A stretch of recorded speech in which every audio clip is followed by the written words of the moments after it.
সকাল থেকে না খাওয়া সেজান। এখন বাজে বেলা 12টা। বিরক্ত হয়ে চোখ বুলিয়ে নিল আবারও পুরো ক্লাসের ছাত্রছাত্রীর দিকে। এর মধ্যে একটা মেয়ে দাঁড়িয়ে বলল, স্যার, লুজ পেপার লাগবে। সেজান এক বাক্যে বলল, উঠে নিয়ে যাও। মেয়েটা উঠে নিয়ে গেল। ঠিক 12টা 10 মিনিটে পরীক্ষা শেষ হলো কোচিং সেন্টারটায়। 2 শিফটের এক্সাম হয়, সকাল 7টা থেকে 9টা, তারপর 9:30 হতে 12টা 10 পর্যন্ত। সেজান এই কোচিং সেন্টারে মাস 6 যাবৎ ইনচার্জের কাজ করছে। আবার প্রতি শুক্রবার 2 শিফটের এক্সামও গার্ড দেয়, এতে কিছু টাকা বেশি পাওয়া যায়। এখনকার যে খরচ, এই অল্প কটা টাকায় মাসের বেশি দিনও চলা যায় না। সেজান জলদি জলদি খাতাগুলো নিয়ে অফিস রুমে নিয়ে এলো। সেজান খাতা রেখে জলদি বের হয়ে গেল।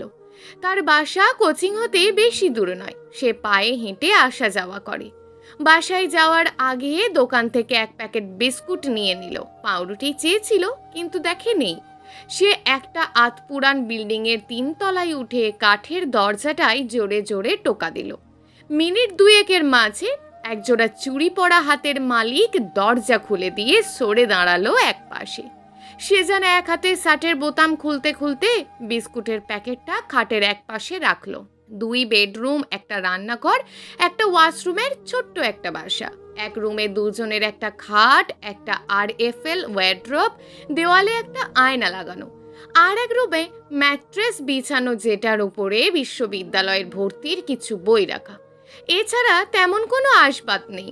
গায়ের শার্টটা খুলে রাখতেই মেয়েটা এক গ্লাস পানি এনে দিল। সেজান সেটা খেয়ে মেয়েটার মুখের দিকে চেয়ে জিজ্ঞেস করলো, কিছু খেয়েছো? মেয়েটা ওপর নিচ মাথা নাড়ল যে সে খেয়েছে। সেজান তার শুকনো মুখটা ভালো করে দেখে বুঝলো মিথ্যে কথা। সবসময়ের মতন মিথ্যে কথা বলছে এই মেয়ে। সে জিজ্ঞেস করলো, কিছু বানিয়েছো? মেয়েটা বলল, খিচুড়ি রেঁধেছে। এই খিচুড়ি খুবই সাধারণ খিচুড়ি। মোটা চালকে পেঁয়াজ, মরিচ আর হলুদ দিয়ে রেঁধে কোনো মতে খেয়ে পেটটা ভরানো। হয়তো ঘরে কোনো বাজার ছিল না, তাই এই অবস্থা। হ্যাঁ, তাই তো, কাল বিকেলেই মেয়েটা বলেছিল। কিন্তু সকালে সেই যে রাগারাগি করে বের হয়ে গেল, খেয়েই তো যেতে পারল না। বাজারের কথা মাথা থেকে বেরই হয়ে গেছে। সে মেয়েটাকে বলল, আমি গোসলে যাচ্ছি, এসে যেন দেখি খাবারের প্লেট 2টো থাকে। মেয়েটা কিছু বলল না, চুপচাপ দাঁড়িয়ে থাকলো। সেজান যখন বের হলো গোসল করে, দেখলো ঠিকই একটা প্লেটই। ও চোয়াল শক্ত করে পাশের রুমে গিয়ে দেখে মেয়েটা নিচে বসে একা একা খাচ্ছে। সেজানের মেজাজ খারাপ হলেও কিছু বলল না ওকে খেতে দেখে। ও রুমে এসে প্লেট নিয়ে জলদি জলদি খেয়ে নিল। তারপর বাইরে গেল এবং ফিরে এসে বাসায় ফিরে সেজান একটু শুলো। সে অনেকক্ষণ অপেক্ষা করলো, কিন্তু মেয়েটা এখনো এই রুমে আসছে না। যখন চোখ খুলে তাকালো, সেজান দেখলো বিকেল হয়ে গেছে। ও উঠে রেডি হয়ে বের হয়ে গেল। এখন স্টুডেন্টের বাসায় যেতে হবে। ওর 2টো টিউশন থাকে বিকেল হতে সন্ধ্যা পর্যন্ত। রাতে ঘরে ফেরার সময় ও 2 দিনের বাজার করলো। এই তেল, পেঁয়াজ, রসুন আর কিছু সবজি। মাছের দিকে চাইলেও দাম শুনে আর কিনল না। যা নিয়েছে তাই যথেষ্ট। বাসায় যেতে দোকান থেকে একটা কাপ আইসক্রিম নিল। যদিও কারোর পছন্দ কর্ন আইসক্রিম, কিন্তু সেটা কেনা তার সামর্থ্যের বাইরে আপাতত। সেজান যখন ঘরে ফিরল তখন খাওয়ার সময় হয়ে গেছে। ঘরে কিছু না থাকায় ওর আনা বাজার থেকেই রান্না করা হলো। এতে একটু দেরিই হয়ে গেল। তখন ঘরে ঢোকার সময় বাজারের সাথে আইসক্রিমটাও দিয়েছিল। মেয়েটা কি খেয়েছে? সেজান কিচেনের দিকে আসতে নিয়ে দেখলো কিচেনে ঢুকতে ছোট্ট একটা জায়গা আছে। ওইখানে তার আনা কিছু বাজারের সাথে ওই আইসক্রিমটাও পড়ে রয়েছে। হাতে নিয়ে দেখলো অনেকক্ষণ হয়ে যাওয়ায় তা গলে গেছে। সেজান ওটা নিয়ে সোজা রান্নাঘরে ঢুকলো। তারপর ওটাকে ছুঁড়ে মারলো ময়লার ঝুড়িতে। ঝুপ করে আওয়াজ হওয়ায় রান্নাঘর থেকে মেয়েটা কেঁপে উঠল। থেমে গেল তার হাত। ঘাড় ঘুরিয়ে চেয়ে দেখলো একটা চাপা রাগী মুখ তার দিকে তাকিয়ে আছে। মেয়েটা ময়লা ঝুড়ির দিকে চেয়ে দেখলো বাজারের সাথে আনা কাপ আইসক্রিমটা পড়ে রয়েছে সেখানে। ততক্ষণে ওই মানব হনহনিয়ে হেঁটে চলে গেছে। রান্না করতে করতে মেয়েটা বেশ কয়েকবার ঝুড়ির দিকে চাইলো। সে আইসক্রিমটা খেত না বুঝি? সেই তো রান্না করতে গিয়ে ভুলেই গিয়েছিল, তাই বলে এত রাগ যে ফেলে দিল? অন্তত টাকার দরদ তো থাকার কথা, তার নাই বা থাকলো। মেয়েটা রাতের খাবার যখন সামনের রুমটায় রেখে এলো, সেজান তখন ওয়াশরুম হতে বের হয়েছে মাত্র। সেজান খাবার খেয়ে কিছুক্ষণ বই নাড়াচাড়া করলো। সে জাতীয় বিশ্ববিদ্যালয়ের অনার্স থার্ড ইয়ারে অধ্যয়নরত। এরপর শুয়ে শুয়ে কিছুক্ষণ মোবাইলও চালালো। এরপর রাত যখন একটার ঘর পার করলো, সেজান আর কিছুতেই নিজের মেজাজ ধরে রাখতে পারল না। উঠে ক্ষিপ্ত গতিতে পিছনের রুমটাই গেল। গিয়ে দেখলো লাইট জ্বলছে আর নিচে করা বিছানার মধ্যে বইয়ের ভিড়ে একটা মেয়ে ঘুমিয়ে আছে। যেই তেজ নিয়ে এই রুমে এসেছিল, মেয়েটাকে দেখেই তা উড়ে গেল। বাম হাতটা মেলে ঘুমিয়ে আছে, যার ফলে বাম হাতটা ফ্লোরে লেগে আছে। সেজান কাছে গিয়ে দেখলো ফর্সা চুড়ি পরা হাতটার আঙুলে ছোট্ট ছোট্ট কাটা ছেঁড়া, যা হয় ভীষণ আনাড়ি কেউ রান্না করতে গেলে। সেজান হাতটা ছুঁলো খুব আলতো করে, এরপর ছোট্ট ছোট্ট চুমু খেলো। কিছু মাস আগেও এই হাত দাগহীন মসৃণ ছিল, আর আজ এই হাত প্রতিদিন একটু একটু করে ক্ষত হচ্ছে। শুয়ে থাকা মানবীর চোখের কোণ ঘেঁষে এক ফোঁটা জল গড়িয়ে পড়তে দেখেই সেজান উঠে গিয়ে রুমের লাইট নিভিয়ে ওই মানবীর পাশ ঘিরে শুয়ে পড়ল। এক হাতে পেট জড়িয়ে ঘাড়ে মুখটা গুঁজতেই মেয়েটি ফুঁপিয়ে উঠল। সেজান ডাকলো, ইউসরা, বউ। ততক্ষণে মেয়েটার চোখের পানি ঝরঝরিয়ে পড়ছে। মেয়েটা সেজানের দিকে ফিরে ওকে জড়িয়ে ধরতেই সেজান আবারও মুখ ডোবালো মেয়েটার ঘাড়ে। মুখ গুঁজে রেখেই বলল, সরি।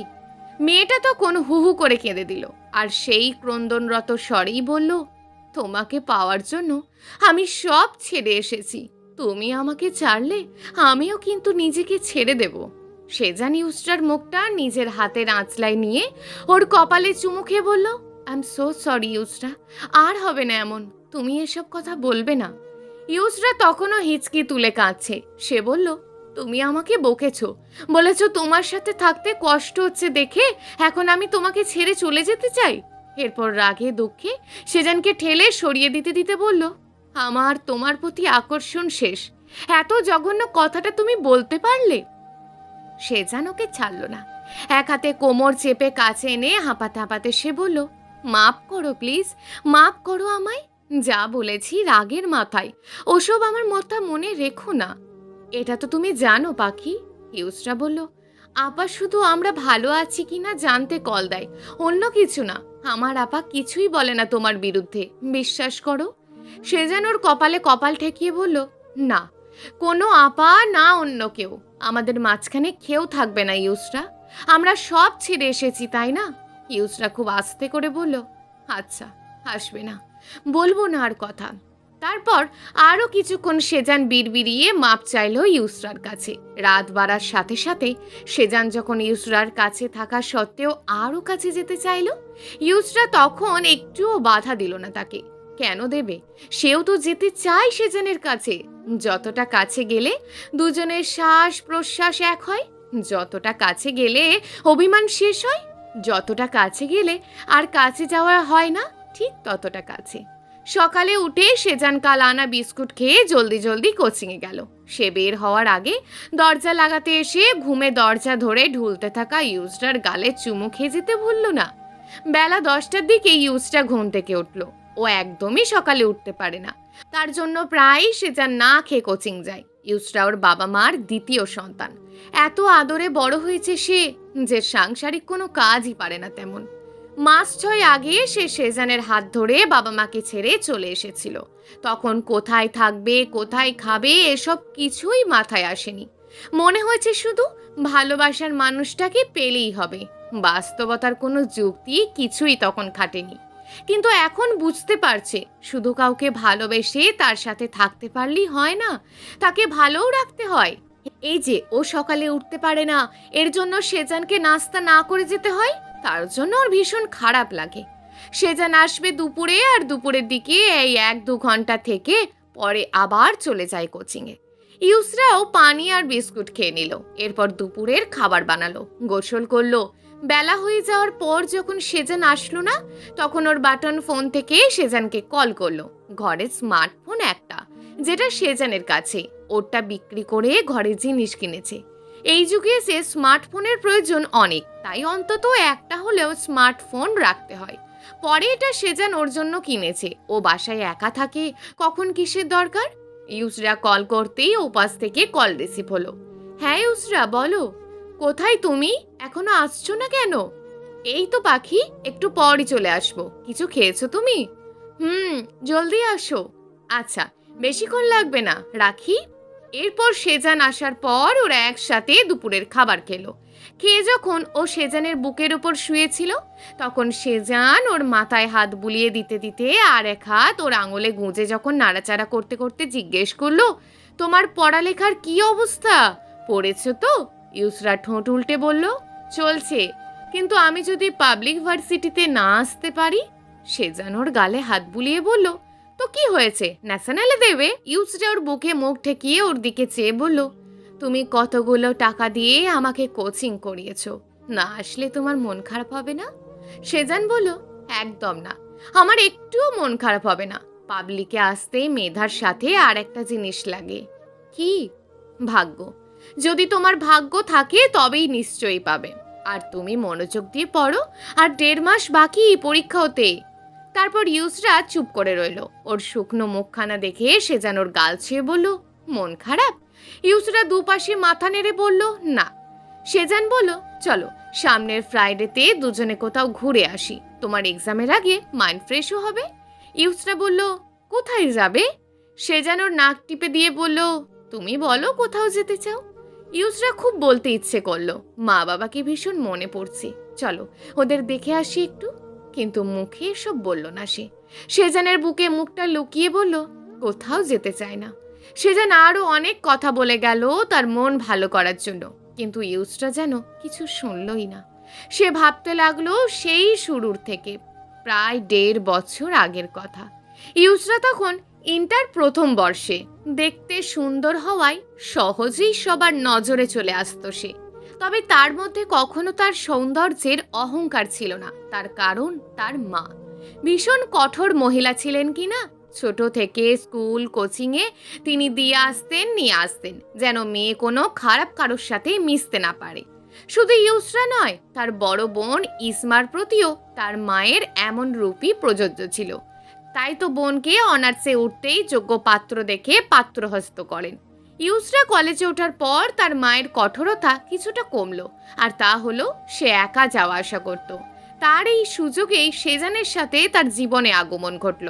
একই এলাকায় থাকতো তারা, তার সুবাদেই পরিচিত ছিল। কিন্তু সেজান তার কলেজে অনার্সে পড়তো। আসা যাওয়া, দেখা হওয়া, ধীরে ধীরে কথা হওয়া থেকে খুব কম সময়ই তাদের সম্পর্ক গভীর প্রণয় অবধি গড়ালো। ইউসরা ভীষণ সহজ সরল একটা মেয়ে। তার দ্বারা বেশি দিন এই সম্পর্ক লোকানো সম্ভব হয়নি। তার উচ্চ মাধ্যমিক পরীক্ষার কয়েক মাস আগে তার অতি কঠোর জননী তার এই সম্পর্কের ব্যাপারে অবগত হয়ে গেলেন। আর অন্য মায়েদের মতন আহার প্রহরে না গিয়ে ধৈর্য ধরলেন মেয়ের পরীক্ষা শেষ হওয়ার। কারণ তখন তিনি চাইলেও মেয়েকে কোনো পাত্রহস্ত করতে পারতেন না। সবাই নিশ্চয়ই জিজ্ঞেস করত, এত কি জরুরি যে পরীক্ষা এত কাছে রেখে বিয়ের তোড়জোড়? তাই যখন ইউসরার উচ্চ মাধ্যমিক পরীক্ষা শেষ হলো, মাত্রই বিয়ের তোড়জোড় শুরু করলেন। ইউসরা জানার পর মায়ের হাতে পায়ে ধরেও কাজ হলো না। কারণ নিম্ন মধ্যবিত্ত মুদি দোকানের মালিকের বেকার ছেলের সাথে ইউসরার মা কখনো তার মেয়েকে বিয়ে দেবে না। শেষে না পারতে বিয়ের আগে ইউসরা পালিয়ে এসেছে সেজানের কাছে। এরপর তারা যখন বিয়ে করে সেজানের বাড়িতে গেল, সেজানের নিম্ন মধ্যবিত্ত আত্মসম্মানবোধ সম্পূর্ণ বাবা বিত্তবানদের দ্বারা সমাজে অপমানিত হয়ে নিজের ছেলেকে ত্যায্য করলেন।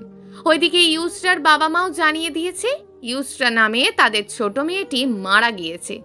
সেই থেকে তাদের আজ অবধি খুব কঠিন সংগ্রামের পথ চলা। এসব মনে করে ইউসরার চোখের জল যখন সেজানের বুকের ত্বকে স্পর্শ করলো, তখন সেজান তাকে কিছু জিজ্ঞেস করলো না। শুধু ইউসরার মাথাটা তার বুকে আরও চেপে ধরলো, আর হাতের বাঁধন করলো আরও শক্ত। 2 দিন পরের কথা, তখন সকাল 7টা কি 8টা।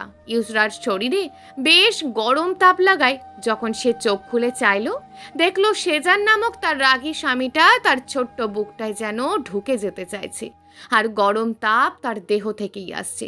ইউসরা সেজানের গা ছুঁয়ে দেখলো হাত দেওয়া যাচ্ছে না জ্বরে। কপাল হতে ঝাঁকড়া চুলগুলো সরিয়ে ইউসরাওকে ডাকলো, কিন্তু জ্বরের তাড়নায় সেজান খুবই ক্ষীণ স্বরে হু হু করলো। ইউসরা উঠে বসে কি করবে ভাবলো। এর আগে ওর যখন জ্বর হতো মাই তো সামলাতো, কারোর জ্বর হলে কিভাবে সামলাতে হয় এমন পরিস্থিতিতে সে আজ পর্যন্ত পড়েনি। ও কি করবে বুঝতে পারল না। অনেকক্ষণ বসে থাকার পর বাটিতে করে পানি এনে জলপট্টি দিল। বার কয়েক ডাকলো সেজানকে, কিন্তু ও সাড়া দিল না। ইউসরা সেজানের শ্যামলা জ্বরে শুকিয়ে যাওয়া মুখটার দিকে চেয়ে রইল। সেই প্রথম দিন থেকে ছেলেটা কি কষ্টটাই না করেছে ওর জন্য, ওদের জন্য।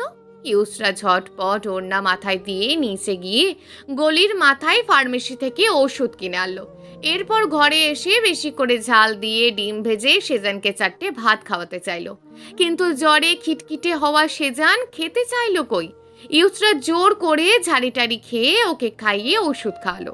এরপর সেজানের পাশে বসে জলপট্টি দিতে দিতে কল করে ছুটি নিল কোচিংয়ের পরিচালক থেকে, টিউশন থেকেও। সন্ধ্যার দিকে সেজানের জ্বর কমলো একটু। রাতে ইউসরা যখন কাঁচা মরিচের আলুর ভর্তা দিয়ে সেজানকে ভাত খাওয়াচ্ছিল, তখন সেজান লোকমার সাথে সাথে ইউসরার চিকন আঙুলেও কামড় বসাচ্ছিল। ইউসরা চোখ লাঙালে জ্বরে ফ্যাকাশে হওয়া চেহারা নিয়ে সেজান দুষ্টু হেসেছিল। খাওয়ার পর ইউসরা ওকে আবার ওষুধ খাইয়ে দিল। এরপর ইউসরা ওর পাশে শুতেই সেজান ওকে ওর বুকের নিচে ফেলে ওর দিকে তাকিয়ে রইল। ইউসরা 2 হাতে ওর 2 গাল ছুঁয়ে বলল, তুমি আমাকে ভয় পাইয়ে দিয়েছিলে। আমি ঠিক আছি সোনা। ইউসরা ওর 2 হাতে গলা জড়িয়ে ওর বাম গালের সাথে নিজের ডান গাল লাগিয়ে বলল, সে দেখাই যাচ্ছে, গাটা এখনো গরম। এই মাথাটা আবার একটু ধুয়ে দেব কি? সেজান তখন কোনো জবাব দেয়নি। 2 দিন জ্বরে ভুগে সুস্থ হয়ে আবারও আগের ব্যস্ত জীবনে ফিরে গেল সেজান। আর ইউসরা তার স্বামী আর ছোট্ট সংসারটা সামলানো সহ ভর্তি পরীক্ষার প্রস্তুতি নিচ্ছিল। একদিন সকালে সেজান কোচিংয়ে যাওয়ার জন্য তৈরি হচ্ছিল, ইউসরা তখন ঘুমে। হঠাৎ ঘুম থেকে উঠে ইউসরা ছুটে ওয়াশরুমে গিয়ে বমি করে দিল। দরজাটা ভিতর থেকে আটকে দেওয়ায় সেজান ওয়াশরুমে ঢুকতে পারল না। তবে দরজা ধরে ঠিকই ডাকাডাকি করলো ইউসরাকে। কিছুক্ষণ পর বমি করে ক্লান্ত হওয়া চেহারা নিয়ে ইউসরা বের হলো। সেজান ওকে আগলে ধরে বসলো, জিজ্ঞেস করলো, কি হলো হঠাৎ? ইউসরা কোনো জবাব না দিয়ে শুয়ে থাকলো। বেশ খানিকক্ষণ পর তখনও সেজানকে বসে থাকতে দেখে ইউসরা দুর্বল কণ্ঠে বলল, তুমি যাও, আমি ঠিক আছি। সেজান না করলো, বলল, তোমাকে এভাবে রেখে আমি শান্তি পাবো না। শরীর কি বেশি খারাপ লাগছে? চলো ডাক্তারের কাছে যাই। ইউসরা ওর হাত ধরে বলল, না এখন ঠিক আছি। আর একটু বমি করলে বুঝি মানুষ ডাক্তারের কাছে যায়? তুমি যাও, না হয় দেরি হয়ে যাবে তোমার। না চাইতেও সেজানকে যেতে হলো। তবে সে ইউসরাকে খুব করে বলে গেছে, একটুও যদি খারাপ লাগে শুধু একটা মিসড কল দিলেই সে চলে আসবে। সেজান যাওয়ার কিছুক্ষণ পরই ইউসরা ফুঁপিয়ে উঠল। হুপ করে কাঁদলো সে। বুঝতে পারছে না তার কেমন জানি লাগছে। শুধু আজকে না, সে আরো বেশ কয়েকদিন ধরে বমি করছে। সেজান তা জানে না। শুধু তাই না, ইদানিং খাবারও খেতে মন চায় না। খাবার খেলেই পেট মুচড়ে আসে। সে শীতান থেকে মোবাইলটা নিয়ে আপা নামে সেভ করা নাম্বারটাই ডায়াল করলো। দুপুরে সেজান ফিরলো লেবু আর খাবার নিয়ে। এসে দেখলো ইউসরাই অসুস্থ শরীর নিয়ে রান্না করছে। সেজান একটুও রাখতে পারলো না ওর ওপর। বেচারি টাকার কত চিন্তা করে ওকে নিজের হাতেই খাইয়ে দিল সেজান। যদিও তখন ইউসরা জোর দিয়ে বলেছিল তার শরীর ভালো লাগছে না। বিকেলে সেজান বের হতেই ইউসরাও বের হলো। কিছুক্ষণের মধ্যে আবার ফেরত এলো। উত্তেজনায় ওর হাত কাঁপছিল। রাতেও সেজান ওকে খাইয়ে চুল আঁচড়ে বুকে জড়িয়ে বিলি কেটে ঘুম পাড়িয়ে দিল। ঘুমের দেশে তলিয়ে যাওয়ার আগে ইউসরা ওর খুব প্রিয় শব্দ সেজানের বুকের ধুকধুক শুনল। তখন ওর ডান হাতটা ছিল ওর পেটে রাখা, ভীষণ আলতো করে। সকালে সেজান নাস্তা বানালো একা একা। তারপর বেহুশের মতন ঘুমিয়ে থাকা ইউসরাকে তুলে একসাথে খেলো। সেজান যখন বের হচ্ছিল পিছু পিছু ইউসরাও গেল। সেজান বের হবে, পিছন থেকে ইউসরা ওর শার্ট টেনে নিজের কাছে নিয়ে এলো। বলল, তুমি কিছু ভুলে যাচ্ছ না? এরপর নিজের বুকে আঙুল ঠেকিয়ে বলল, সে? তারপর সেজানের বুকে আঙুল ঠেকিয়ে বলল, জান। সেজান হেসে ফেললো ওর কাছে। ইউসরা সব সময় সেজানের নামের এই ব্যাখ্যা দেয়, অর্থাৎ সেজানের সে মানে হচ্ছে ইউসরা আর জান মানে সেজানকে নির্দেশ করে। সেজান ওর কপালে চুমো খেলো।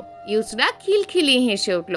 ওর হাসি যেন সম্পূর্ণ ঘরে ধ্বনিত হলো। সেজান ওকে জড়িয়ে ধরে বলল, আমার পাগলিটা এত খুশি কেন? জ্যাকপট লেগেছে নাকি?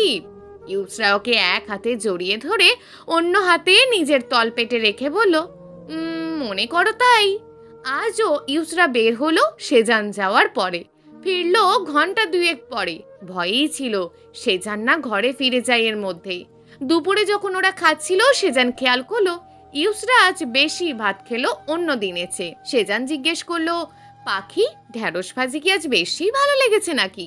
ইউসরা ওর ভেজা চুল নাড়তে নাড়তে বলল, কেন, সবসময়ের মতোই তো লাগলো। সেজান আর কিছু বলল না, হয়তো ক্ষুধা বেশি ছিল। রাতে সেজান অনেকদিন পরে একটা মুরগি আনলো। এরপর দুজনে মিলে ওটাকে রাঁধলো। রাঁধার সময় ইউসরা তরকারিতে একটু বেশি মরিচ দিল, আরও দিচ্ছিল। সেজান ওকে আটকালো, বলল, ইউসরা, তুমি কি পেট খারাপ করে ফেলবে নাকি আমাদের? ইউসরা মুখে লটকিয়ে বলল, একটু ঝাল ঝাল খেতে ইচ্ছে করলো, বেশি হয়ে গেছে নাকি? সেজান বলল, না, আরেকটা আলু কেটে দিলেই হবে। ইউসরা নিচে বসে গুনগুন করে গান গাইতে গাইতে আলু কাটতে লাগলো। সেজান খেয়াল করলো কাল সকালে ওকে যতটা না অসুস্থ লেগেছিল, আজকে আরো সুস্থ আর সতেজ লাগছে। সেজান হাসলো ওকে দেখে। ওর মনে হচ্ছে আকাশ থেকে নামা খুব রঙিন ডানাওয়ালা একটা পাখি ওর সারা ঘর জুড়ে উঠছে। রাতে খাওয়ার সময় ইউসরা বায়না ধরলো সেজানের হাতে খাবে, খেলেও বেশি ঝাল ঝাল করে। খেতে খেতে সেজানকে জিজ্ঞেস করলো, এই, তোমার ছোট্ট ছোট্ট বাবুগুলোকে কেমন লাগে? সেজান ওর মুখে লোকমা পুড়ে দিল, বলল, আরেকটু নেব নাকি? ইউসরা পানি খেয়ে বলল, না না, পেট ভরে গেছে। সেজান ওর মুখ মুছে দিতে গেলে ইউসরা বলল, এই, আমার না কলার মোচা খেতে খুব ইচ্ছে করছে, কাল পেলে আনবে কি? সেজান হাসলো। এতগুলো মাসেও ইউসরা কখনো নিজে থেকে কিছুই খেতে চায়নি, আজ চাইলো। সে বলল, অবশ্যই, আমার পাখি খেতে চেয়েছে, আমি আনবো না কেন? খাওয়া দাওয়া শেষে ইউসরা পিছনের রুমটায় বসে একটু বই ঘাটাঘাটি করছিল। সেজান এসে বলল, চলো, এখন ঘুমাবে। ইউসরা বলল, ঘুম আসবে না আমার এখন। সেজান বলল, আমি আছি কি করতে? এই বলে ইউসরাকে এক ঝটকায় কোলে তুলে নিল। ইউসরা দুই হাতে ওর গলা জড়িয়ে খিলখিল করে হেসে উঠল। সেজান ওকে ওদের রুমে গিয়ে খাটে শোয়ানোর সময় ইউসরা বলল, বললে না তো তখন তোমার ছোট্ট ছোট্ট বাবুদের কেমন লাগে? সেজান বলল, বাবুদের আবার কেমন লাগবে, ওরা অনেক কিউট হয়, অফকোর্স ওদের জন্য আদর লাগবে। ইউসরা চকচকে চোখে সেজানের দিকে চেয়ে বলল, আমাদের একটা বাবু হলে কেমন হবে? সেজান বলল, ভালো হবে, কিন্তু তুমি এসব বলছো কেন এখন? ইউসরা বলল, আমার একটা বাবু লাগবে। সেজান অবাক হয়ে বলল, কি? ইউসরা বলল, হ্যাঁ, আমাদের একটা ছেলে বাবু হলে ভালো হবে না? সেজান ইউসরার দুই গালে হাত রেখে বলল, এখন না পাখি, আমরা বাবু নেব, তবে আরো কিছু বছর পর। এখন আমাদের লাইফে স্ট্রাগল পিরিয়ড চলছে, এখন যদি ও আসে তবে ওকেও কষ্ট করতে হবে আমরা যা করছি, তাই না বলো? ইউসরা চুপসে যাওয়া মুখটা নিয়ে বলল, যদি কেউ আসতে চায় তুমি তাকে আসতে দেবে না? সেজান ওর চোখের দিকে তাকিয়ে বলল, এই, তুমি পিলস নিচ্ছ তো? এসব আবার কেমন কথা ইউসরা? তোমার অ্যাডমিশন, তোমার পড়ালেখা, এখনো কত কিছু বাকি। এর মধ্যে ইউসরা ওর কথা থামিয়ে উঠে বসে জলে চিকচিক করা চোখ নিয়ে বলল, আমি আমি সব সামলে নেব। সেজানো উঠে ওর মুখোমুখি হয়ে বলল, এসব তোমার মাথায় কে ঢুকিয়েছে? হ্যাঁ, একা একা থেকে এসব ভাবো? ইউসরা কেঁদে ফেললো, আর সেজান ওকে জড়িয়ে ধরে বলল, না না, একদম না, এটা কোনো কাঁদার বিষয় না, বোঝার চেষ্টা করো পাখি, এটা ঠিক সময় না, আমরা বাবু নেব, তবে সেটা এখন না, অন্তত আমার স্টাডি শেষ হোক, আমি একটা জব পাই। এরপর সেজান ইউসরা চোখ মুছে দিয়ে বলল, আর না, এসব কথা বাদ। ইউসরা ভারাক্রান্ত মন নিয়ে চেয়ে রইল ওর দিকে। সেজান ওর গাল দুটো টেনে দিয়ে বলল, আমার মন খারাপ ইউসরা চায় না, একটু আগের মতন হাসি খুশি ইউসরাকে চাই। থম মেরে থেকে একটু ইউসরা এরপর সেজানকে ধাক্কা মেরে ফেললো বালিশে। হঠাৎ আক্রমণের জন্য সেজান প্রস্তুত ছিল না, পড়ে গিয়েও ওরে বাপরে করে উঠল। সেজান উন্মুক্ত দেহে ছিল, ইউসরা ওর বুকে গলায় কামড় বসাতে রাখলো। হাসতে হাসতে সেজানের চোখে পানি চলে এলো, বলল, রাক্ষসী, আমাকে ছেড়ে দাও। ইউসরা রেগে তখনও কামড়াচ্ছিল। সেজান আর না পারতে ওকে ধরে আটকালো, নিজের দিকে তাকিয়ে বলল, হায় হায়, প্রত্যেকটা কামড়ের দাগ বসে যাবে। আমি কাউকে আমার মুখ দেখাতে পারবো না। ইউসরা তখনও ফুঁসছে। সেজান ওকে দেখে বলল, এমন করছো কেন? ব্যথা পাই তো। ইউসরা মন খারাপ করে ওর বুকে মাথা রেখে শুলো। সেজান ওকে ডাকলো, কি হয়েছে? ইউসরা সেজানের হাতটা ওর পিঠ থেকে নিয়ে ওর মাথায় রাখলো, অর্থাৎ মাথায় হাত বুলিয়ে দাও। সেজান চুপচাপ হাত বুলিয়ে দিতে লাগলো। কিছুক্ষণ পর ওকে ডাকলো, আর সাড়া দিল না। সেজান ইউসরার দিকে চেয়ে দেখলো ঘুমিয়ে গেছে মেয়েটা। সেজান ওকে আবারও বুকে টেনে নিজেও চোখ বুঝলো। তখন চারিদিকে আলো ফুটেছে। সেজান অনুভব করলো ওকে কেউ ডাকছে। ও চোখ খুলে দেখলো ইউসরা ওকে ডাকছে। ওকে চোখ খুলতে দেখে ইউসরা বলল, ওঠো। ইউসরা নাস্তা বানাতে যেতে চাইলে সেজান ওকে আটকালো। তারপর ওকে নিয়ে আবারও শুলো। সবসময়ের মতন ইউসরা ওর বুকে মাথা দিয়ে ওর দিকে তাকিয়ে রইল। কি যে মায়াময় চাহনি! সেজানের মন চায় এই পাখিটাকে তার বুকের খাঁচায় লুকিয়ে রাখতে, যাতে কেউ না দেখতে পারে। সেজান ওর চিবুক ছুঁয়ে বলল, আজকে ঘুমপড়ির ঘুম কই গেল? ইউসরার বুকে আঙুল ঠেকিয়ে বলল, একটা চোর চুরি করে নিয়ে গেছে। ওর কথায় ইউসরা হাসলো। হেসে আবারও ওর বুকে চুপটি করে শুয়ে রইল। ঘন্টা দুয়েক পরে ইউসরা উঠে নাস্তা বানাতে গেল। সেজান তখন ঘুম। ইউসরা ভাবলো ওকে আর কোচিংয়ে যাওয়ার একটু আগে ডাকবে, এখন ঘুমাক। সেজান ঘুম থেকে উঠে ইউসরাকে পাশে না পেয়ে ডাকলো। ইউসরা কিচেন থেকে সাড়া দিল। সেজান ফ্রেশ হয়ে রেডি হয়ে যখন ইউসরার কাছে যাবে তখন মোবাইলে কল এলো। সেজান দেখলো ইউসরার বাটন ফোনটায় কল এসেছে। হাত উঠিয়ে মোবাইলের স্ক্রিনে চোখ পড়তেই সেজানের মুখবয়ব কঠিন হয়ে গেল। তখন ইউসরা নাস্তা নিয়ে ঢুকলো। বলল, এই পরোটা বানিয়েছি, খাবে তো? সেজান ওর দিকে ফিরে শক্ত মুখ নিয়ে বলল, তুমি তোমার আপার সাথে কথা বলো। ইউসরা ওর হাতে নিজের মোবাইল দেখেই ভয়ে ভয়ে ওর দিকে চাইলো। আপা কি কল করেছিল? ও বলল, আমি নিজেই। সেজান ওর কথায় কান্না দিয়ে বলল, এক কথাই বলবে। ইউসরা ওর কাছে এগিয়ে এসে বলল, আসলে আপা হয়তো। সেজান ধমকে গড়ছে উঠল, হ্যাঁ কি না? ইউসরার হাত কাঁপছিল তখন ওর ধমকে। সেজান ওর কাছে এসে ওর এক বাহু ধরে ঝাঁকিয়ে বলল, হ্যাঁ কি না ইউসরা? ইউসরা ছোট করে কাঁদো কাঁদো স্বরে হ্যাঁ বলল। সাথে সাথে চোখ হতে জল গড়িয়ে পড়ল। সেজান ওর বাহু ঝাড়া মেরে ছাড়ল। রেগে চিৎকার করে বলল, হেই, তোমার লজ্জা নেই? ইউসরা ওকে বলল, আমার আপা। সেজান দাঁত খিচিয়ে বলল, যখন তুই রাস্তায় থাকার দশা তখন তোর আপা কই ছিল? হ্যাঁ, কই ছিল তোর বোন? একবারও কেন তোকে ঘরে নিল না বল? ইউসরা কেঁদে কেটে বলল, তখন আপা নিরুপায় ছিল, আর আমি কোনো ভালো কাজ করিনি যে আমাকে ঘরে নেওয়ার মতন। সেজান তাচ্ছিল হেসে বলল, ও, এখন এই কথা? সবাই ঠিক, সব ঠিক। তো এখন এলে কেন? আমার মতো নিচু গরিবের সাথে এলে কেন? ইউসরা থেমে গিয়ে চেয়ে থাকলো সেজানের দিকে। সেজান রেগে নাস্তার প্লেট সহ পানির গ্লাসটা ফ্লোরে ছুঁড়ে ফেলে দিল। আমি ভাবতে পারছি না তুমি ওই মহিলার সাথে কথা বলেছ, যে আমাকে যা নয় তাই বলেছে। এরপর ইউসরার চোখের দিকে তাকিয়ে বলল, আমি এতটা বিরক্তকর হয়ে গেছি এখন তোমার কাছে ইউসরা, এই কিছু মাসেই? ইউসরা ছুটে এসে ওর বুকে পড়ে বলল, না, তুমি ভুল বুঝছো আমাকে। আমার একা একা থাকতে ভালো লাগে না। খালি আম্মু আব্বুর কথা মনে পড়ে। ওদের কল দিলে কল যায় না, কিন্তু আপাকে কল দিলেই আপা না করে না, উল্টে নিজে থেকে আমাদের খোঁজ খবর নেয়। সে যেন কি ওর বুক থেকে সরিয়ে দিল। বলল, তাই তুমি কথা বলো তোমার বোনের সাথে? তো তোমার বোন কি বলে? এই ছোট লোককে ছেড়ে চলে যেতে বলে না? ইউসরা দুদিকে মাথা নেড়ে না করে বলে, না, এসব বলে না। সেজান বলল, বলে না কেন? অবশ্যই বলে, আমি শুনেছি। তোমার আপা বলেনি? চলে আয়, এখনো কিছুই হয়নি। ওই ছোট লোকটার কাছে তোকে থাকতে হবে না, তোকে আমরা ভালো জায়গায় আবারও বিয়ে দেব বলেনি? আমি তোমার বাবার টাকা দেখে তোমার পিছনে পড়েছি, এমনকি আমার আব্বুকে নিয়েও কথা বলেনি? বলো। ইউসরা ওকে ছুঁতে চেয়েও বলল, না, এসব আপা ভুল বলেছে, আর সেবারই শেষবার, আর বলেনি কিছু। সে জানোর হাত সরিয়ে দিয়ে বলল, আমার আব্বু তোমাকে তোমার পিছনে লেলিয়ে দিয়েছে? আমাদের মতন গরিব ছোটলোক টাকা দেখলেই টাকার জন্য যা তা করতে পারি, এসব বলেনি? ইউসরা তখন ভীষণ করে কাঁদছে আর দুদিকে মাথা নাড়ছে। সেজানের চোখে জল চিকচিক করছে।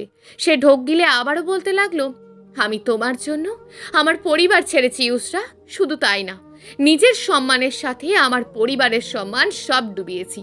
তোমার পরিবার আমার আব্বুর দোকানটাও বন্ধ করে দিয়েছে, যেটা দিয়ে আমাদের পুরো সংসারের খরচ চলতো। শুধু তাই নয়, আমার বাবা মাকে আমার ছোট 2 ভাই বোন সহ এলাকা ছেড়ে যেতে বাধ্য করেছে। এসব তুমি জানো না? ইউসরা বলল, জানি, আমি জানি।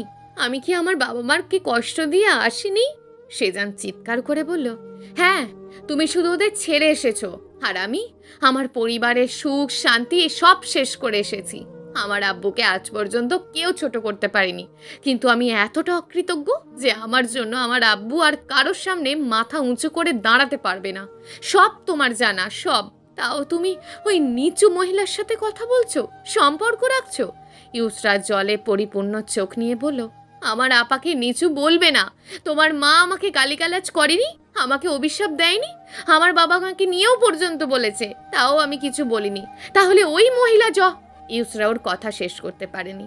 তার আগেই সে যেন ওর ডান গালে থাপ্পড় মেরে দিয়েছে। থাপ্পড়ের ধাক্কায় ইউসরা কয়েক কদম পিছিয়ে গিয়েছে। সে যেন ওকে ধরে আবার আগের জায়গায় এনে দাঁড় করিয়ে ওর বাহু খামচে বলল, খবরদার, আমার মাকে নিয়ে একটা কথাও না। আমার মা ভীষণ সহজ সরল, তোর বোনের মতন এত নিচু মনের নয়। ইউসরার ফর্সা গালটায় 5টা আঙুলের দাগ বসে গেছে। ও অবাক হয়ে সেজানের দিকে চেয়ে থাকলো। হয়তো ওর বিশ্বাস করতে কষ্ট হচ্ছে সেজান ওকে মেরেছে। ওর মাথা ভন ভন করছে। সেজান ওকে ছেড়ে ঘর থেকে বেরিয়ে যাওয়ার আগে বলল, ইউ নো হোয়াট, তুই তোর বোনের কাছেই চলে যা। খবরদার, ফিরে এসে তোকে যেন না দেখি আমি। ইউসরা হু হু করে কেঁদে উঠে দৌড়ে ওকে পিছন থেকে জাপটে ধরলো। বলল, এমন করো না, এমন করো না, এসব আমার ভালো লাগছে না, প্লিজ।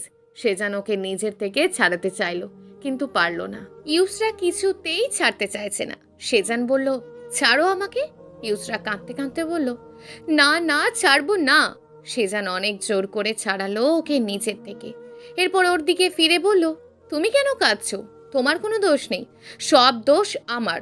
আমি তোমাকে ভালোবেসেছি, আমার কাছে নিয়ে এসেছি, যার জন্য তুমি তোমার পরিবারের সাথে থাকতে পারছো না। ইউসরা কেঁদে কেঁদে ওর শার্টের কলার শক্ত করে ধরে রেখে বলল, ভালোবাসি, ভালোবাসি। সেজান ওর অশ্রুসিক্ত চোখে চোখ রেখে বলল, সেটাই তো, এই একটা জিনিসই সব ছাড়খাড় করে দিল। ইউসরার হাত থেকে ওর কলার ছাড়িয়ে নিতে নিতে বলল, আমি কেনই বা তোমাকে ভালোবাসলাম? এরপর জোর করে বের হয়ে গেল ইউসরাকে রেখে। ইউসরা তখনও হাউমাউ করে কাঁদছে আর বলছে, আর বলবো না, আর বলবো না কথা, আমাকে ফেলে যেও না। সিঁড়ি দিয়ে জলে ভর্তি ঝাপসা চোখ নিয়ে নামতে নামতে সেই কথাগুলো শুনল সেজান। ইউসরা কেঁদে কেঁদে নিচে ছড়িয়ে ছিটিয়ে পড়া ফোনটার পার্টগুলো তুলছে। রাগারাগির এক পর্যায়ে সেজান ওর ফোনটাকে ছুঁড়ে ফেলেছে। ভাগ্যিস খাটের সাথে লেগেছে, দেওয়ালের সাথে লাগলে তো অনই হতো না। ও মোবাইলটা অন করে সেজানের নাম্বারে ডায়াল করলো, কিন্তু ওঠাচ্ছে না। ইউসরা কাঁপা কাঁপা হাতে ওকে একটা মেসেজ পাঠালো। এরপর উঠে গিয়ে বমি করে ফেললো। সেই কখন থেকে ওর পেট মোচড়াচ্ছিল। তার উপর এত চিল্লাচিল্লি বকাঝকা নিতে পারেনি আর শরীর। সেজান তখন ওদের গলির মাথায়, মোবাইল ওর হাতেই। ইউসরা কল দিয়েছে, যার একটাও ও ওঠায়নি। এরপর মেসেজ পাঠালো আর সেটা দেখলো। ইউসরা লিখেছে, এক্ষুনি যদি ফিরে আসো তোমাকে খুব খুশির একটা সংবাদ দিব। সেজান সেটা দেখেও ফিরল না, কোচিংয়ের দিকেই হাঁটা দিল। সেজান কোচিংয়ে এসেছে যে এখনো 1 ঘন্টাও হয়নি। ওর বুক কেমন চলছে। ও পানি খেলো কয়েকবার, তাও কিছুই হচ্ছে না। বারবার ইউসরার কান্নারত মুখটা ভাসছে চোখে। আজ সেজান সব সীমানা পার করে ফেলেছে। কি করে মারতে পারলো ও ওর পাখিকে? কেমন করে তাকিয়েছিল ওর দিকে? পরশুই তো শরীরটা না খারাপ করলো। সেজান আর না ভেবে আর একটা ক্লাসের ইনচার্জকে বলল, ও আধা ঘন্টার মধ্যেই আসছে, যদি টিচার চলে যায় খালি ক্লাসটা যেন দেখে। তারপর বেরিয়ে গেল সে। আজকে 10 মিনিটের পথও যেন ফোরাচ্ছেই না। আর আজ সেখানে গলাটাও বারবার শুকিয়ে যাচ্ছে। ও যেতে যেতে ভাবলো, মেয়েটা এখন কি করছে? নিশ্চয়ই কেঁদে কেটে চোখ মুখ ফুলিয়ে ফেলেছে এতক্ষণে। সেজানের খারাপ লাগলো, এমনটা করা উচিত হয়নি। ও ভয় পেয়েছে মনে হয়। সেজানের থেকে ও অনেক ছোট, ওর উচিত ছিল মেয়েটাকে বোঝানো। ভাবলো ঘরে ফিরে দিন দুনিয়া ভুলে মেয়েটাকে অনেকক্ষণ বুকে জড়িয়ে রাখবে। সেজান গলির মুখে আসতেই দেখলো মানুষ ছড়িয়ে ছিটিয়ে দাঁড়িয়ে আছে। গলির মুখেই পুলিশের গাড়ি দাঁড় করানো। কি হয়েছে এখানে? সেজানের বুক খচখচ করে উঠল। পকেট থেকে ফোনটা বের করে ইউসরার নাম্বারে ডায়াল করলো। কল যাচ্ছে না যে। ও পায়ের গতি বাড়িয়ে লাইনে ঢুকলো। কি চিৎকার চেঁচামেচি আর হাহাকার মানুষের। দুইটা বড় বড় গাড়ি ফায়ারিং সার্ভিসের একটা বিল্ডিংয়ের নিচে দাঁড়ানো, আর চারিদিকে এক ধরনের ভ্যাপসা গন্ধ আর ধোঁয়া। ধোঁয়ার উৎস ওই আধপুরান বিল্ডিংটা, যেটা আগুন জ্বলছে। দেখলো অনেক মানুষের জটলা সেখানে। বিল্ডিংটায় ফায়ার সার্ভিসের কর্মীরা আগুন নেভানোর চেষ্টা করছে, আর অনবরত ধোঁয়া বের হচ্ছে ওই বিল্ডিংটা থেকে। ওরা না থাকে ওইখানেই। সেজানের বুকে কিছু একটা ধাক্কা খেলো। ও না করে দৌড়ে ঢুকতে চাইলো বিল্ডিংয়ে। চিৎকার করে ইউসরাকে ডাকতে লাগলো। কিছু মানুষজন ওকে ধরে ফেললো। একজন মধ্যবয়সী লোক কেঁদে কেঁদে বলল, কেউ নেই আর ভাই, কেউ নেই আর। ধারণা করা হচ্ছে আগুন সিলিন্ডার বিস্ফোরণে লেগেছে, যা পরে কারেন্টের তারের থেকে পুরো বিল্ডিং ছড়িয়েছে, তাও খুবই দ্রুত। এই বিল্ডিং এর দুই পাশের দুটো বিল্ডিংয়েও ছড়িয়ে পড়েছিল। ওখান থেকে মানুষদের সরিয়ে নেওয়া গেলেও আগুন লাগা বিল্ডিং থেকে কেউ বের হতে পারেনি। কজন মানুষ ভিতরে ছিল এখনো জানা যায়নি। সেজানের কানে এই কথা যাওয়া মাত্রই ও পাগল হয়ে গেল। ও জোরে জোরে চিৎকার করছে আর বলছে, ওখানে আমার ইউসরা আছে, ওখানে ওখানে আমার বউ, আমার পাখি আছে, ছাড়ো আমাকে। এরপর গলা ফাটিয়ে চিৎকার করতে লাগলো, ইউসরা, এই পাখি, আমি এসে গেছি। সেজান ভীষণ ছটপট করলো, চিৎকার করলো, কিন্তু নিজেকে ছাড়াতে পারলো না। ওর পাশের লোকজন বলছিল, ধৈর্য ধরেন। এসব কথা সেজানকে আরো পাগল করে তুললো। কেন ধৈর্য ধরবে সে? ও ঘর থেকে গেছে 1 ঘন্টাও হয়নি, এর মধ্যে কি করে এসব হতে পারে? না, ওর পাখিটা। সেজান নিজেকে ছাড়িয়ে বিল্ডিংটার ভিতরে যেতে চাইছে। সে ইউসরাকে নিয়ে আসবে একা? কি বলে এসব? ওকে ধরে রাখা মানুষগুলোকে গালি দিল। ওখানে দাঁড়ানো মানুষগুলো আফসোস করছিল ওকে দেখে। ওদের পাশেই এক লোক শরীর ছেড়ে বসে আছেন। একটা মহিলা ওনাকে ধরে কাঁদছে। এমন আরও একজন আছে, যাদের মধ্যে কেউ কাঁদছে, কেউ টলটলে চোখের পানি নিয়ে দাঁড়িয়ে আছে। আগুন তখনও নেভেনি। কালো ধোঁয়ায় ওখানকার বাতাস ভারী হয়ে গেছে। সেজান হাউমাউ করে কেঁদে উঠে বলল, দয়া করে আমাকে ছাড়ো, দয়া করো। আমার ইউসরা ভিতরে আমার জন্য অপেক্ষা করছে, ও ভয় পাচ্ছে, আমাকে ওর কাছে যেতে যাও। কে যেন সেজানের মাথায় পানি ঢেলে দিল। আশেপাশের মানুষ এক একজন এক এক কথা বলছে। সেজান সমান তালে পাখি পাখি করে যাচ্ছে। গেছে যে বেশিক্ষণ তো হয়নি, এটা কি হলো, কিভাবে হলো? আর একটু দেরি করলে তো ও থাকতো ওর পাখির কাছে। হায়, এই বুঝি শেষ দেখা ছিল? এমন করে ওকে তো ছাড়তেই চাইছিল না, আজ খালি বুকে লেপটে যাচ্ছিল। ও কি করলো? ওর কানে বাজে ইউসরার বলা সেই দিনগুলোর কথা। রেগে মুখ ফিরিয়ে নেওয়াকে বুঝি ছেড়ে যাও বলে? না তো, সেজান তো 1 ঘন্টার মধ্যেই ফিরে এসেছে। তাহলে ও কেন আসছে না ফিরে? ও কাকে নিয়ে বাঁচবে? সেজান দিক বিদিক হারিয়ে চিৎকার করে ইউসরা, ইউসরা করতে লাগলো। ও সব শুনছে, ও সব বুঝতে পারছে, কিন্তু ও কিছু মানতে পারছে না। ওর পাখিটা কই? ওকে এভাবে ফাঁকি দিতে পারে না। কত শত ওয়াদা, কত শত স্বপ্ন, এসব পূরণ না করে ওকে একা ফেলে যেতে পারে না। আরে, ওদের এখনো ঠিক করে সংসার করা হয়নি। কাল রাতে না মেয়েটা ওর কাছে বাবুর আবদার করছিল। কিছুদিন পরে না ওর অ্যাডমিশন টেস্ট। ওর কত স্বপ্ন ইউসরাকে ঘিরে, সব কি হারিয়ে গেল? মেয়েটা না সকালে ওর বুকে লেপটে ছিল, আরে এখন ওর বুকে মেয়েটার দেওয়া ভালোবাসার চিহ্ন রয়ে গেছে।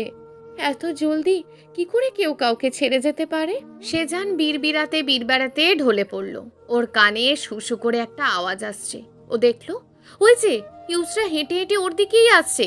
পরনে লাল শাড়ি, যেটা ওদের বিয়েতে পরেছিল ইউসরা। কি সুন্দর লাগছে ওকে। মনে হচ্ছে সম্পূর্ণ পৃথিবীর সৌন্দর্য ওর মুখে এসে পড়েছে। আচ্ছা, ইউসরার কোলে ওইটা কি? একটা কাপড়ের পুটলা নাকি বাচ্চা? সেজান দেখলো ইউসরার একটা বাচ্চার সাথে খিলখিল করে হাসছে। সেজানের চোখ দুটো তখন নিভো নিভো, আর ঠোঁটের কোণে লেগে রয়েছে হালকা হাসির রেশ। আরে, এটা তো স্বপ্ন। এইসব মানুষগুলো মিথ্যে, এই সব কিছুই মিথ্যে। ওই তো ওর ইউসরাকে দেখতে পাচ্ছে, ওই যে ও হাসছে। জ্ঞান হারিয়ে লুটিয়ে পড়া সেজান জানলও না, কোনো এক ক্লিনিক সেন্টারে ইউসরা নামের মেয়েটার প্রেগন্যান্সি টেস্টের রিপোর্ট দেওয়ার ডেট ছিল আজ। সে যেন তার চোখ বুজে ফেলল। প্রিয় দর্শক, যদি আজকের গল্পটি আপনাদের ভালো লেগে থাকে, তাহলে ভিডিওটিতে অবশ্যই একটি লাইক করে আপনার মূল্যবান একটি কমেন্ট করুন। আর হ্যাঁ, চ্যানেলটিকে যদি সাবস্ক্রাইব করে না রাখেন, তাহলে চ্যানেলটিকে অবশ্যই সাবস্ক্রাইব করে আমাদের পাশে থাকুন। দেখা হবে আগামীকালের নতুন এবং আকর্ষণীয় গল্প নিয়ে। ধন্যবাদ।